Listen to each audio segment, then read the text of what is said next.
The best team in Major League Baseball resides in Philadelphia. Donnie's Phillies off to a 36-14 start after an 11-4 victory yesterday at home in the city of brotherly love. 11-4 over the reigning World Series champs, the Texas Rangers. The Phils have now won 5 straight games. They have won all 3 to start off this midweek series against the Rangers. An offensive explosion yesterday where Philly goes over the pregame total of 10 by themselves.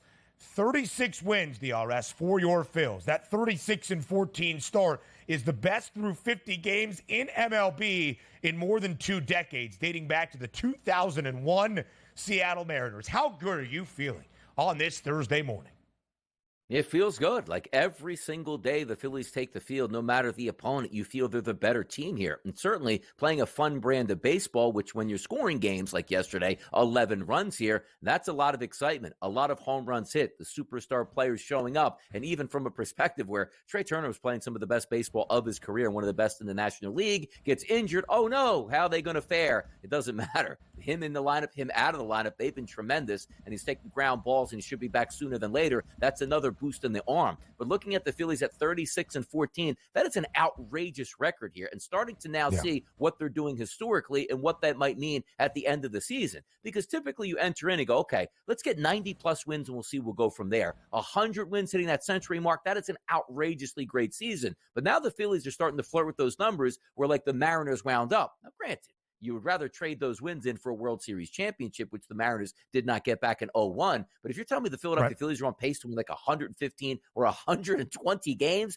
that is outrageous here. But that's the type of baseball they're playing on a night-to-night basis. They win every series. And quite frankly, it feels like they win every single night here. They're just a tremendous run here to start the season. And now finally, when the Phillies typically turn it on, when we get the hitting season where the ballpark's temperature starts to go up, they're already there. And now they're raking at the plate as well. It's a fun time in Philadelphia. And boy, night-to-night basis, the Citizens Bank Ballpark sold out and rocking bell to bell. It's pretty cool.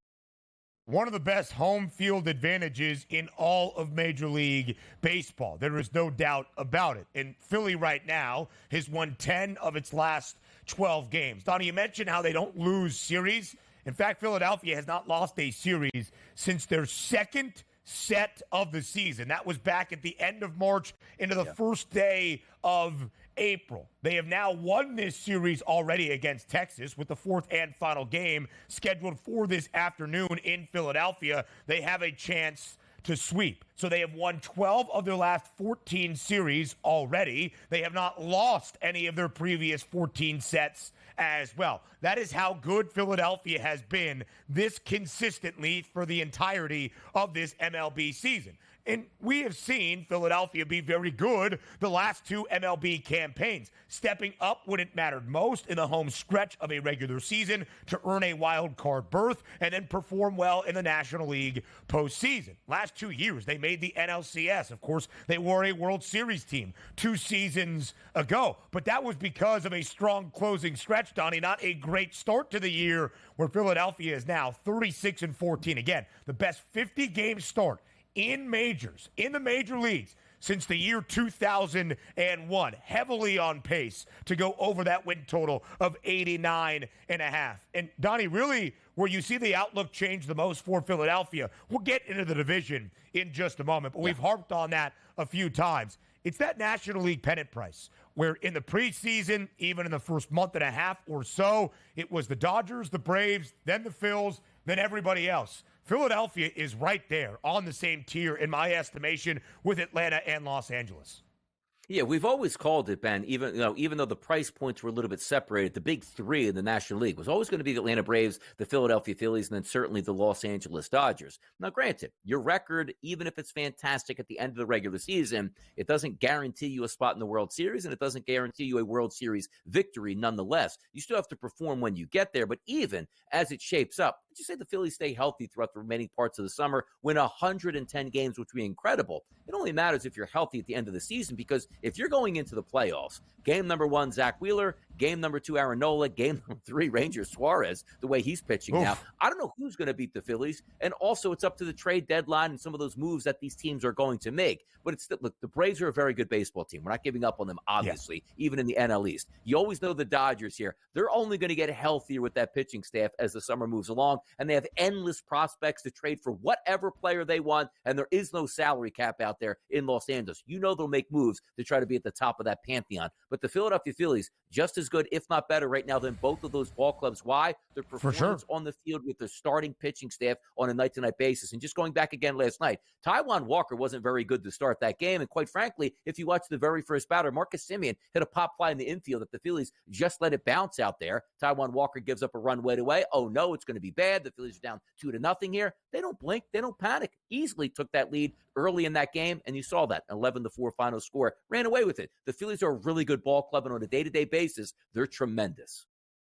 Meanwhile, for the Texas Rangers, it has been a struggle for the reigning World Series champs, who were 5 games above 500, 22-17 straight up on May 8th. From that point on, Texas has now dropped 9 of their last 11. Again, there is only one team above 500 in the American League West. It is the Seattle Mariners. Now the National League East odds, where at the moment, Philadelphia, who was won 5 straight in 10 of its last 12, has a 6-game advantage over the Atlanta Braves. Both teams right now, same price to win the division, minus 115. A week ago, even with Philly's strong start, Atlanta was still greater than a $2 odds-on favorite to win the National League East for a 7th consecutive year. Now Philadelphia and Atlanta have the same price. Only a 6-game lead for Philly because the Braves finally off the schneid yesterday in Wrigley. What a pitching performance it was out of Max Fried. He goes a complete game, allows only 3 hits to Chicago, just 1 earned run given up, striking out 9, as Atlanta has a strong 7th inning, scoring 6 in the 7th for a 9-2 victory over the Cubs. The Braves entered yesterday losers of 5 of their last 6, including the opening game of this midweek set against Chicago. Big victory for the Braves yesterday. They were a slight road favorite. Yeah, loved him yesterday, too, because Max Fried was coming into that game red hot. Did we think he would go the full 9 innings here in a complete game, 3 hit, 1 earned run performance with 9 Ks and no walks? No, but certainly that helps if you're going to win a baseball game. And also, Marcell Ozuna waiting till late in that game here to cash in on an RBI prop yesterday, and Pruitt cashed in on a home run prop if you took that as well. They were the better team lining up, but let's just get back also to the NL East quickly on this. The Phillies, 1-9 right now, is better than the Braves. The Phillies' overall pitching staff, which includes bullpen, is better than the Braves. Finally, Ben, we've been talking about this for almost 2 weeks now. When are the Phillies going to get that respect from the odds market where you can no longer turn your back and say, oh, it's still early? We finally saw that at the FanDuel Sportsbook. Neck and neck right now at a minus 115 price. That's the way it should be, and I expect within the next week here, if the Phillies continue to play the baseball they're playing, they will be a favorite of minus 130 or higher, because you can't just wait it down and say, oh, the Braves will come back even though they're down 8 games in the NL East against the hottest team in baseball. Sooner or later, the numbers are going to add up, and the Phillies will be the favorite. Yep. Rubber match today inside Wrigley Field of this 3-game set between Atlanta and L.A. Marcell Ozuna, as DRS said, a home run and RBI yesterday. He has 46 ribbies, tied for the most in Major League Baseball, alongside Alec Boehm for Philadelphia, who had 2 RBIs yesterday for the Phils. No RBIs for anybody on the Dodgers, as they were blanked 6-0 at home in the Ravine yesterday to lose the series against the Arizona Diamondbacks. The D-backs win the final 2, 6-0 the victory for Arizona. That was a surprising one to wake up and see in the morning. And also, rolling around, watching some things last night, didn't see them score. I thought they had a chance there in the 5th inning, but a 6-0 win. Good win for the Diamondbacks, trying to fight their way back to 500. Really disappointing plate appearances there yesterday for those Dodgers. Corbin Carroll finally gets a base knock and a couple of RBIs, but still batting 191. LA was a minus 300 favorite, so if you bet the Diamondbacks against Tyler Glass now, you cashed in on some big plus money. More around MLB next. More around a full Wednesday slate in Major League Baseball on this Thursday on the early line on SportsGrid. An Aces affair in Kansas City inside Kauffman between the Tigers and the Royals yesterday. Tarek Skubal on one side for Detroit. Cole Reagans on the other side for KC. And it was Reagans and the Royals getting the better of Skubal. Not his best pitching performance for the American League Cy Young frontrunner, as Kansas City has now won 32 games this year, winners of 6 in a row, an 8-3 victory yesterday over Skubal and the Tigers. And guess who recorded an RBI? Our guy, Vinny P, the Pasquatch, Vinny Pasquantino, adding into that 8-run total for Kansas City.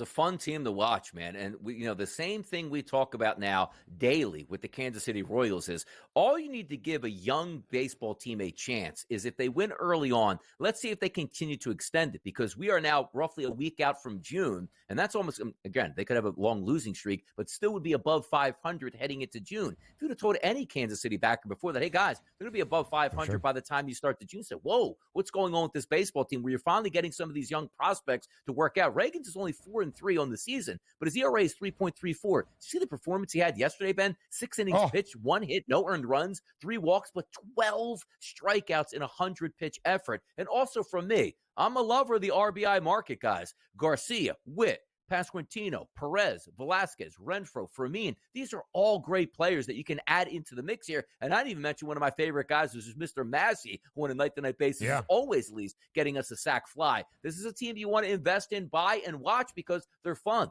Good pitching performances, great young hitters at the plate, and now sitting at 32-19 on the season. That's the way to do it, man. One of those teams used to look over and say, Kansas City game, forget about it. You should start paying attention to them because there's some money to be made on those Royals. 32-19 for Kansas City. They have been sensational this year. We shared this earlier in the week when KC reached the 30-win benchmark, which they did on May 20th, I believe it was, or May 21st. Kansas City, it took them until July 28th to get to 30 wins a season ago. You didn't even mention the nearly 40-year-old Salvador Perez, who is actually only 34. He is one of the 5 most RBIs in all of Major League Baseball. Salvi, the veteran, has been great for this young roster. And Cole Reagans yesterday, a one-hitter of scoreless pitching in 6 innings with a career-best 12 strikeouts. Meanwhile, for Tarik Skubal, who gave up 4 earned runs yesterday in 5 innings of work, he entered yesterday 6-0 with a 1.80 ERA, registered his first loss of the year. In his last 7 starts, he had not allowed more than 2 earned run in any of those 7 starts. Just 7 earned runs in total in those 7 starts. Not his best pitching performance. And the Royals, because of Skubal, were booked as an underdog at home yesterday. They went outright, make that 6 in a row. 8 runs for the Royals, 7 runs for the New York Yankees, as the Yankees bounce back in this midweek set against Seattle with a 7-3 victory over the Mariners. They dropped the first 2 games of this series against the M's, but yesterday the bats woke up. Aaron Judge, a home run. Alex Verdugo hit a home run as well, and Juan Soto had 2 long balls as the Yankees get their first win of this series against the Mariners, 7-3. I always get a laugh out of this, too, because in the offseason, and if you make me commissioner of baseball, you might as well make me general manager of every single baseball team. The fact out here that people look at the Yankees, and if you remember last year, we can't give up a guy like Jason Dominguez in our, rookie ball, or let's just say double-A, to get a guy like Soto. Are you kidding me, man? Soto is a generational talent. Do you see what he's providing for this lineup, and also protection and cover for Aaron Judge? He has been even better than you thought he would have been, even though we already know he's going to be a Hall of Fame player. We'll see if they sign him at the end of the season and how much money that's going to cost. But for the people out there, like, protect your young investment on these young players. No, always give those prospects up for superstar talent when you get them. Because Juan Soto might be the difference this year, Ben, for the Yankees, of just being a good team and winning a World Series. He's that good, and he's playing that good. As you heard yesterday, the cascade of MVP raining down in the Bronx. And sometimes we treat and we're just going to say that because we like our guy and we think he's pretty good. Like, no. Juan Soto right now is playing like the MVP of the American League. And right now, he is the American League MVP favorite on the FanDuel Sportsbook, plus 270 the price for Soto. Aaron Judge, his teammate, less than $1 back at plus 360. Bobby Witt Jr., who had 2 more RBIs yesterday for KC, plus 380, third best number. So we talked about the Royals. They've won 6 straight. So too have the Guardians as they wrap up a midweek sweep over the New York Mets. The Amazons, they are struggling. And New York jumped out to an early lead yesterday in Cleveland against the Guardians. They led 3-0 entering the home half of the sixth. And then Andres Jimenez, a 3-run home run in the bottom half of that frame, and Cleveland added on from there. 3 more runs in the 7th and the 8th as the Guardians sweep the Amazons 6-3. The New York Mets have really been, frankly, anything but amazing this year.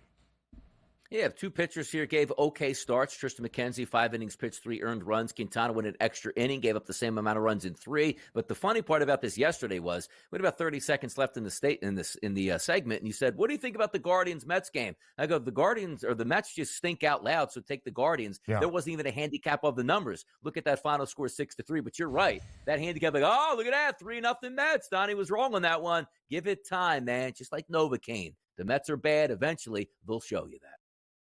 Yeah, Donnie got that one right yesterday. The Donnie Right Side School of Handicapping. Just your initial thoughts sometimes can be best. Elsewhere, extra innings inside PNC Park last night between the Giants and the Pirates. Lamont Wade, RBI single for San Francisco, forces extras, tied at 5-all. San Francisco scored 4 runs in the 10th to win 9-5 in extras. You do not often see a 4-run difference in a game that reaches a 10th inning, but the Giants pulled that off yesterday, winning as a slight road underdog because Jared Jones on the bump for Pittsburgh.